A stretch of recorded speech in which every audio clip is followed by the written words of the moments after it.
Welcome back to the book club, the only club you'll ever belong to where we won't kick you out for smelling too bad because we can't smell you through the internet. Thank God. It's the best of at least one world. You imagine if you could smell people through the internet? I mean, like, yeah, because fundamentally that's going to be an element of whatever weird future holosuite internet is. True. But like, you know, I mean, people will work out there will be things. Instead of like spam, there'll just be stuff you click on and then you just get farted on. Yeah. Like, that'll be what happens. Well, there is those smell cartridges for VR. I feel like that is such like the thing about like VR works kind of almost and barely in the sense that it was originally, conceived of. It in no fucking way comes even close to being like holosuite level good. I'm sad more things don't have a smell cartridge. Yeah. The word smell cartridge is very whimsical. I mean, look, if the option was there, I'd have a go Imagine with whatever a cartridge, the smell cartridge right? thing is. Yeah. You just plug into your SNES and turn it on. It just smells. It just smells like, candles. I mean, honestly, that's probably not impossible. Like, if because there's got to be power running through the It's just the plastic melting. Don't worry about it. Yeah. Well, it'll have that weird Game Boy cancer smell. Oh, man, that can't be good, eh? Do you reckon it's because of all the alkaline batteries just being powered through the years? I just have no fucking clue. I mean, I don't know. It's something getting a bit warm that probably should. It might be a combination of like dust and PCB. So like you combine those two and you get that weird fucking odor. Maybe if we open it up and lick the board, we'll travel back in time. It's like the fucking evil Ryu of new car smell. Yeah, if I get a new car, I want it to smell like burnt Game Boy. Do you have that burnt Game Boy smell? Come on, yeah, I know you're holding out on me. So we got that burnt Game Boy. We're gonna get back to Wicked. We've read the first 2 chapters where Dawn broke up the wedding. She ran away to the bus, and then I think Rory was. Oh, that's right. There's like a fucking worm that vomits smaller worms or some shit. Yeah, remember because he was like, "Come to daddy." Vaguely. Like, I don't know, a lot's happened since because they had then. the Apple Man and the worms came out of the head. Oh, that's right. The worms live in the apple and they had head. little teeth and stuff. And we looked they're that not up, right. and that's a real thing that people do, which is very sad to me. There was actually a few people that were like, "Yeah, no, that's normal." I was like, "What?" No. I dispute that. I dispute that assessment of it. It's a thing that happens. That doesn't make it normal. That's a fucking strange thing. That's something someone who's poor in like the fucking 1600s does as a toy. Like, that's not even 21st century poor. So we'll start chapter 3. I'm reading the part of Dawn. Before the wedding, I'd been scared 3 times in my life. Really scared. Sort of scared where people sit you down, give you hot drinks, say take deep breaths, Dawn, and peek to see if you've wet your pants. Fucking what? The first time was that why you were scared? Someone was peeking at your pants? Yeah. First time was when I saw Dad crying just before he told me Mum had died. The second was at Mum's funeral when I heard Mrs. Lecter from the newsagents whispering to Mrs. Gleason, the librarian, whispering that Mum had killed herself on purpose. The third was when Gramps told me that a rotting beam at the Wilsons' place had crushed a shearer, and I thought he meant Dad. What happened in the bus after the wedding made it 4. I ran out of that wrecker's yard faster than I'd ever run, even faster than I'd run after biting Mrs. Lecter at Mum's funeral. When I got home, I threw myself into my bed. I couldn't stop thinking about it. I couldn't stop shaking. I could still see it. There, on the floor of the bus. Wormboy probably thought I'd screamed because of the slobberers. I hadn't. I'd screamed because of the shoe. It was under the driver's seat. I'd never noticed it before. Probably because I'd never had my face that close to the floor before. It was covered in dust and mildew, but I'd have recognized it anywhere. Mum's shoe. She was wearing it the day she died. That was her favorite shoe, She only ever wore one. Even after 5 years, you don't forget your mum's favorite bus driving shoes. Especially when you used to spend so much time spitting on them and polishing them with the tea towel, sorry. It didn't look polished now. It looked twisted and scrapped and sad. And it made me think of what Mum's body must have looked like when the police drivers pulled her out of the river. That's why I had to get out of the bus. I yelled something and pushed past Rory, who was busy with his dopey worms, and jumped down and ran. All the way home, I told myself the shoe wasn't real. The shoe's not real, Dawn. It can't hurt you. The shoe. It was the stress I'd been under lately. The stress of a wedding and a new step family and trying to push Rory through the metal floor of a bus. Stress could make you see things. I'd read it in a comic about an alcoholic astronaut. But when Rory got home, I was still shaking and still seeing that shoe. Chicken, he had said, still clutching my Milo tin. Scared of a few grubs? Pathetic. I should have got him in a necklock and grabbed my tin. You should have. I almost did, but I knew Mum wouldn't have approved. So instead I took a few deep breaths and told him how, in my opinion, Tasmanian souvenir manufacturers who use worm-infested apples should be reported to the health authorities. Then Dad got home and yelled at me for a bit. Children do not disrupt their parents' wedding, he shouted, and they go to the reception whether they like it or not. Stuff like that. When he calmed down, we talked. I know it's not easy, this step-family lark, said Dad, but I want you to give it a go. Love, okay? Told him I would. We hugged each other. While Dad had his arms around me, I saw Rory watching from the doorway. As soon as our eyes met, he turned away. There was something about his expression that made me feel sorry for him. Just for a sec. Until I saw he was still clutching my Milo tin. And I remembered he's got a mum who's perfectly capable of hugging him if she doesn't mind getting a bit of worm poo on her. Dad launched into making a lamb stew for him and Eileen to take on their honeymoon camping trip, and I helped him. I like cooking with Dad. Being a shearer, he's best at peeling, so I get to use the cleaver. I'm beginning to sense a pattern here. Once the stew was bubbling away, we went onto our back veranda for a lemonade. I almost told Dad about the shoe, but decided not to. No point in upsetting him, not on his wedding day. Dad spotted Rory skulking about in the kitchen. Hey, Roars, he called. Want a lemonade? Rory jumped guiltily. He probably already had about 3 cans while we weren't looking. Then Eileen arrived with Gramps. That was the best wedding I've ever been to, said Gramps. He reached into his pocket. Anyone want a curried egg sandwich? I was the only one who did. Then I helped Dad get the camping things together while Eileen and Wormboy unpacked their moving cartons and got Rory's room straight. Assembled his bed and hung all the little worm clothes in the wardrobe, that sort of thing. Soon it was time for Dad and Eileen to go. I hugged Dad again, Rory hugged his mum. Then there was the tricky bit. I took a deep breath and gave Eileen a quick squeeze. Luckily, I'm taller than her, so our faces didn't have to touch. Dad sort of half hugged, half patted Rory. Gramps kissed everyone. Have you got the shovel? Eileen asked Dad. I sighed. It didn't seem very romantic. Most people went to Bali or Sydney or some other exotic place for their honeymoon. Not camping on bald mountains when there weren't any dunnies. Oh well, I thought, it's what they both like. Be good kids for Gramps, yelled Dad's. See you in 3 days. It felt really strange watching Dad drive off with another woman. I'd seen him drive places with Eileen hundreds of times. But this was different because now we were stuck with each other and our lives would never be the same. Referring to Sydney as exotic is like such a window into this book.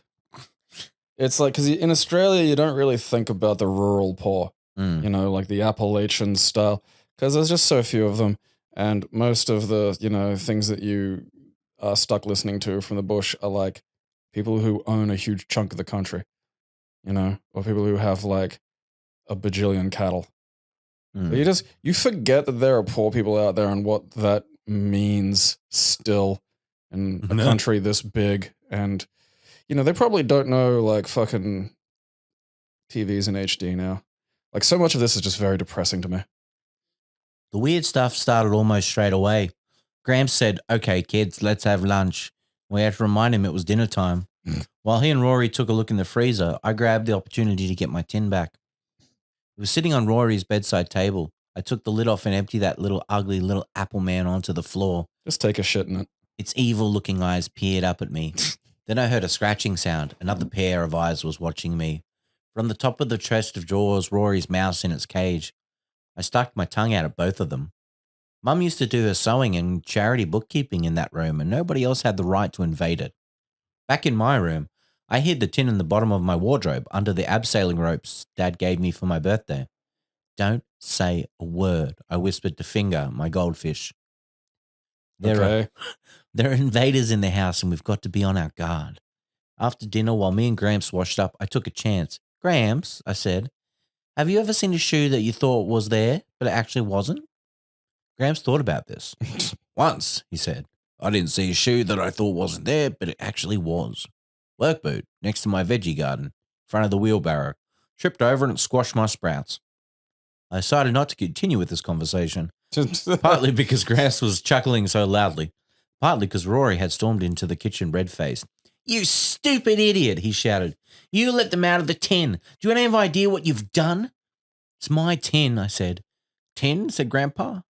"That's right. I squashed my tobacco tin too."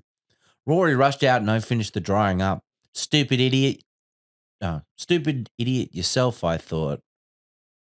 What? Did he say stupid idiot? Oh, he did. Yeah, too. Rory rushed out and I finished the drying up. Stupid idiot yourself, I thought. They're only a bunch of worms. If you're that worried about them, train them to come when you whistle. Then I went to my room. As soon as I walked in, I could feel something was wrong. It took me 2 seconds to spot it. Finger floating at the top of her tank. Heart pounding, I skipped out and peered at her gills. She was dead. It must have happened because she was still loose and floppy. Even as my eyes filled with tears, I felt rage eating into my guts. That vicious mongrel. Just because I let a few of his crummy worms escape, he killed my pet. Still holding Figure, I headed for the door. The mouse was dead meat. Rory pinned in the doorway. I decided to pound him first, then do the mouse. "You killed my..." I yelled, then stopped because he was yelling too, and he was holding something out. It looked like a small brown bag. I was confused. Why would a kid who just killed my fish think I'd care that he found a bag to keep his dopey worms in? Then I realized it wasn't a bag. It was a mouse. Rory was sniffling and blinking. He was still angry, but I could tell he was upset as well. He's. Rory struggled to get the words out. Pet cemetery He with didn't worms. need to. I could see what he was trying to say. The mouse was dead and it didn't have any bones. That was chapter 3. As we get a bit of appearance. Because I've seen shit like this. Like there'd just be kids in my class when I was little, and like they'd have that kind of like overbred Chihuahua frightened look on their face all the time, and they were wearing a shirt that was from like Tennant Creek, and they're from these fucking places that are like fucking abysmal and almost entirely unpopulated by Australian standards, and that's just fucking bleak. And like the circumstances that drive people out there when, again, you don't like own all of Australia's beef are like fucking depressing. Yeah. You know, all of this is fucking business. Well, what's out there? Like negative shit. It's like, I mean, like, because there's that, and then there's like the polar. There's only 2 stretches where it's just like, oh yeah, you're either one of these fucking kids who's like, I don't know, dad isn't allowed any schools on the East Coast, and so now his only fucking means of employment is like a dishwasher in like a pub in buttfuck nowhere. And then there's like, you know, one of my exes, like, dad was like a fucking, you know, engineer administrator in a mine, and it's like, so there was this like weird little suburb that the mining, like not the miners, because like they get paid a lot as well, but they're also younger and feral. This was like the engineers and shit. Yeah. So they basically just like fucking built a suburb, and then every time one of the kids like just wanted a thing, because they're all engineers and all loaded, it was just like, all right, yeah, we'll build like a world-class skate park just out here in the middle of fuck nowhere for like the 12 kids to play on. That's and insane. Shit. Yeah. So it's just this fascinating fucking to and fro of like, oh yeah, what's your toy? Like an apple riddled with maggots. It's like, what's your toy? Like my dad got one of those giant mining trucks to come down and like just build me a mountain to play on. You know, and it's like I can see these like these little faces. There's just that confused look of like, I don't, you know, I've never experienced stability in my life, and it's just like, oh man, yeah. That shit bums me out. I do. My one lingering question is just what the fuck is goddamn wrong with Paul Jennings? I do think that a lot. Well, didn't Morris Leitzman take his wife, or was that the other way around? I think it was the other way around. But even then, that doesn't explain it. That explains nothing. That happens a lot. Like that's not a fucking. I don't know. Maybe I still love that they were writing this book together. That is incredibly funny. Maybe they just swapped at some kind of swingers thing. Maybe. Yeah, fucking, like take his keys home. Yeah, took his wife paper home. rock. Just like, yeah, you know what? Yeah, just keep her. Yeah. I'm writing a weird book about apples. Chapter 4. I stormed out of the kitchen. My head started to swim with red-hot anger. Dreadful dawn let my slobbers out. On purpose. And Mum and Jack had gone off on their honeymoon and left me in the camp of the enemy. I went back to my new bedroom, not nearly as good as my old one, and threw myself onto the bed. I silently hoped that their marriage would break up as quickly as possible. Step families suck. That's what I thought. I hated Dawn for letting my slobberers out. She was so stupid. Gramps was the only decent one. Out of all of them, he was my favorite. He was certainly a lot better than Big Bad Dawn. As I started thinking about Dad, and remembering, my dad was handsome. Mum used to say all the girls were after him, but she was the one who got him. What I remembered was his kind face. He was one of those people who always looked happy. He didn't have a mean bone in his body. Why did he go and leave me?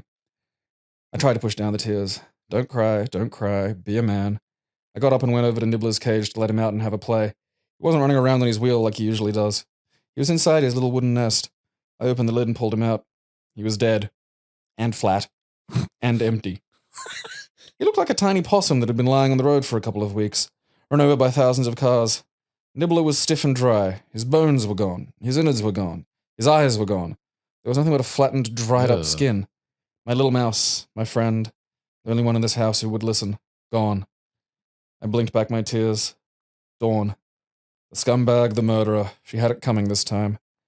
I held the remains of Nibbler in my hand and ran out of the room, when she was standing there looking at me with hatred in her eyes. We both shouted the same thing at the same time. You killed my... Then we stopped, our mouths hanging open. She was holding her goldfish and crying. It was shriveled and horrible, with no bones and no innards. I knew straight away that she hadn't killed Nibbler. She's awful, but she wouldn't kill her own goldfish. Someone else, something else, had killed Nibbler and Finger and sucked out all of their bones and innards out. Dawn's eyes grew rounder and rounder. So did mine. What was going on? My suspicion, Aaron? Grandpa. Grandpa's a bone sucker. Yeah, he's just sucking shit out of like the fucking Americas have the Mexican goat sucker. We have like the Australian grandpa sucker. He sucks them out like a Go-Get tube. Just It's really quick, actually. This is one movement. Then she pushed past me into my bedroom. I turned and saw what she saw. My little apple man was still on the floor where she had thrown him. Slobberers were wriggling all over him. They were wriggling out of my apple man at an incredible speed. 20 or 30 of them. Flickering tongues, evil eyes, pulsing veins. Leashes with tongues. That's what they reminded me of. They looked at us, then reared up like snakes about to strike. My legs turned to jelly. I felt sick and scared. What were they looking at us like that for? Were they hungry? If they were, they must have decided that we were a bit too big for them. They slithered out of the window before Dawn or I could even take a breath. A large magpie sat on the lawn, pecking at a piece of bread that Gramps had thrown there. I looked in interest at the approaching slobberers and hopped toward them. Food. Well, the magpie was right about that. There was food there, all right. Him. Horrible, horrible, horrible. The slobberers swarmed all over the poor bird. He gave one squawk and flew into the air just above our heads. The slobberers began to suck. Waving tongues and slurping mouths began to empty him in front of our eyes. Without a sound, the bird and his slimy passengers plummeted onto the grass. Feathers fluttered down slowly. By the time the last feather had landed, the magpie was nothing but an empty, eyeless skin. The slobberers seemed to have grown after their meal. They were definitely swollen. That didn't slow them down at all. Before either of us could say a word, they had wriggled across the lawn and disappeared under the floor of the garage. It was the most terrible sight I had ever seen. The slobberers had eaten the magpie alive, gorging themselves like bloated maggots. I had to tell Dawn what I had done. Mum and Jack were in terrible danger. The words stuck in my throat, but I managed to get them out. Dawn, I said. I put some slobberers in their stew. Dawn turned on me in half in fury, half in horror. You put them in the stew? My dad's going to eat that. So is my mum. I could hardly find my voice. You tried to stop them getting married. I wanted to bust them up. You know, have a row over the worms. Then Mum and me could go back to our place and never have to see you and Jack again. You stupid idiot, Dawn yelled. Didn't you see what they did to that bird? Dawn spun around and looked viciously at the apple man. She took a step toward him and grabbed my cricket bat, and I knew what she was going to do. And I knew what I had already done, putting them in Mum's stew. They were dangerous and we had to get rid of them, but I wasn't going to let Dawn smash up the apple man. No way. Dawn lifted the bat and then froze. So did I. There was one slobberer left. A long one. A very long one.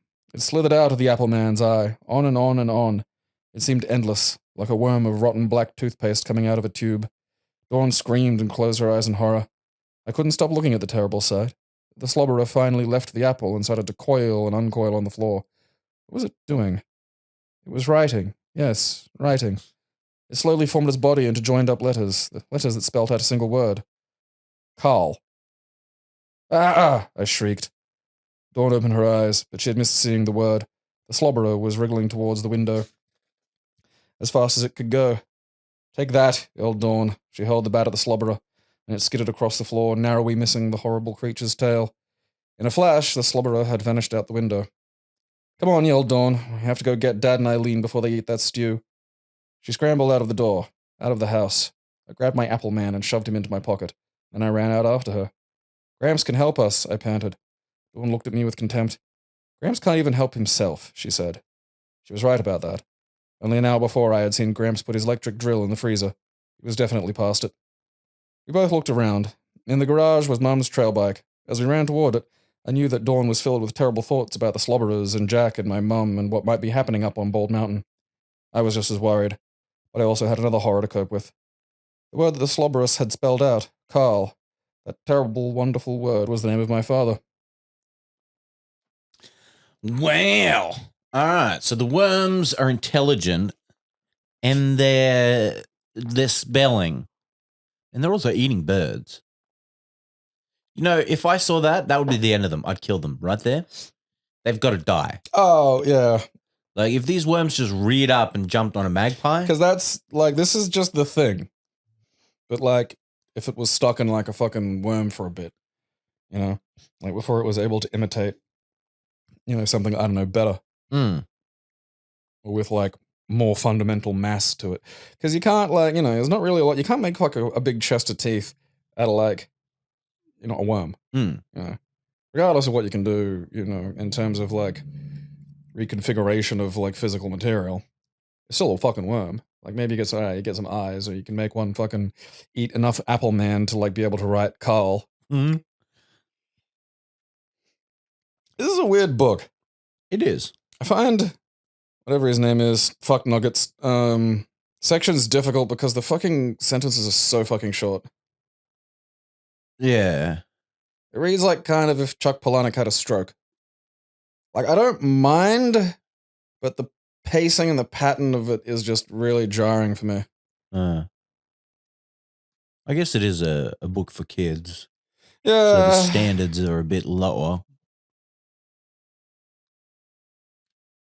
I mean, I feel like if you can read like three small sentences, you can probably, you know, read like maybe a sentence that's three small sentences long, you know? Mm. I think they should have swapped names as well. To Paul Gleitzman and Morris Jennings. You know what's annoying? That does sound better. Yeah. Morris Gleitzman just sounds like an infection you'd get. I'm sorry, you've got Morris Gleitzman. You know? Gleitzman's lymphoma. Yeah, it sounds bad. It does have that, like, European scientist who died discovering what he did, you know, ring to it. Yeah. I love like there's a list of all their books here, and they're like there's one that a bunch of them that are Paul Jennings, and then like funniest stories, weirdest stories, spookiest stories, trickiest stories, and then rapiest stories really caught me off guard. Fondliest. Well, I mean, even this is like it kind of, in a lot of ways, it reminds me of Junji Ito's drawings and Japanese porn. Or like R. Crumb's drawing. Like R. Crumb and Junji Ito, I feel, have an almost similar stylistic approach to how they use lines to communicate a degree of like grotesque physicality, even in things that aren't gross, Mm. you know?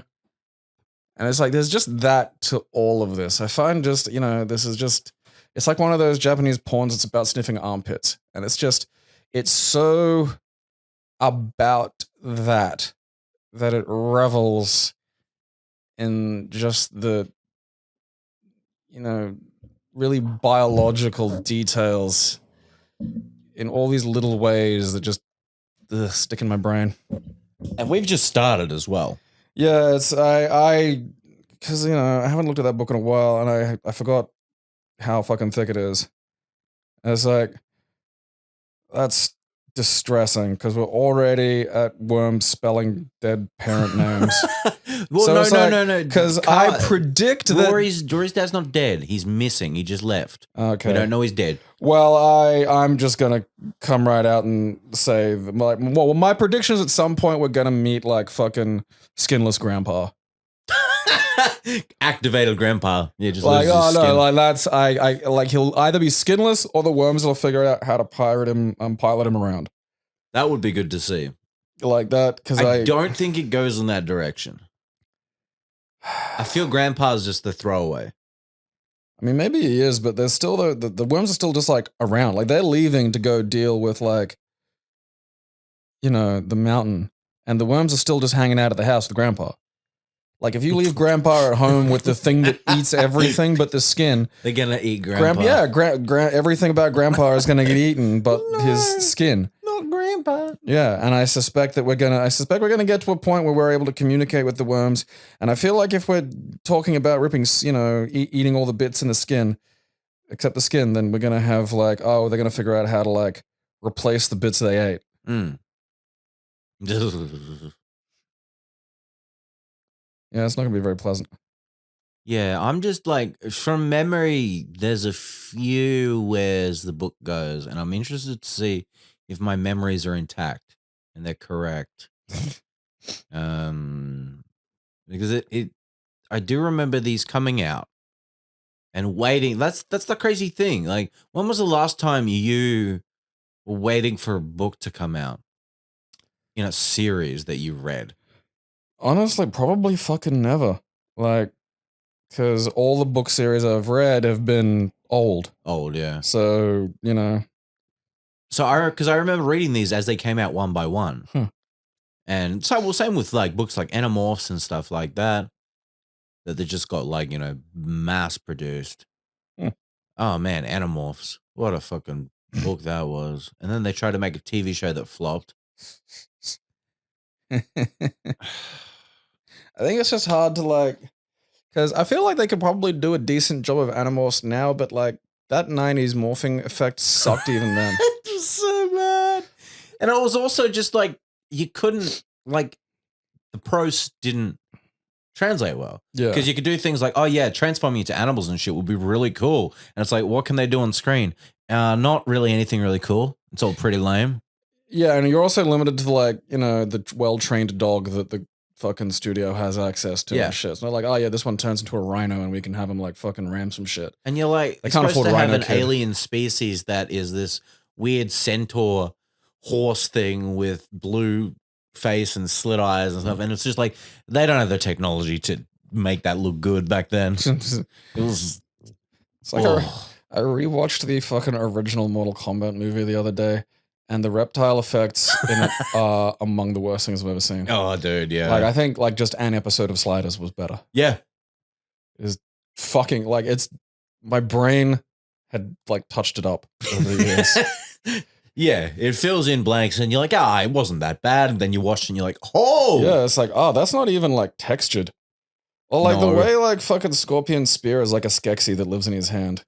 Which I'm still kind of confused by, because surely it'd have just been easier to have a bit of rope with a fucking bit of sharp on the fucking tip of it. No, Gabe. It has to be a serpent. It's got to be this living creature.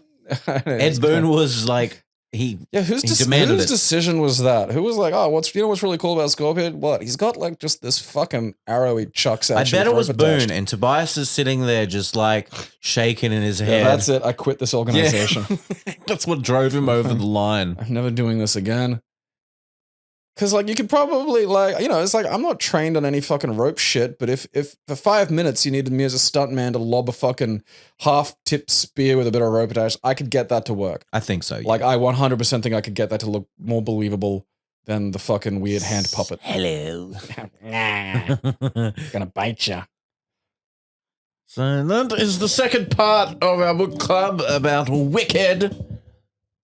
We don't know where it's So going much to of go, it. but it's going to be terrible, I'm sure. Yeah. This book's for kids. Keep It Classy is proudly sponsored completely by its fans. We thank you for your support.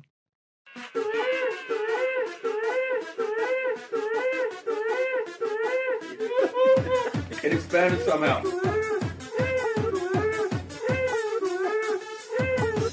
have you know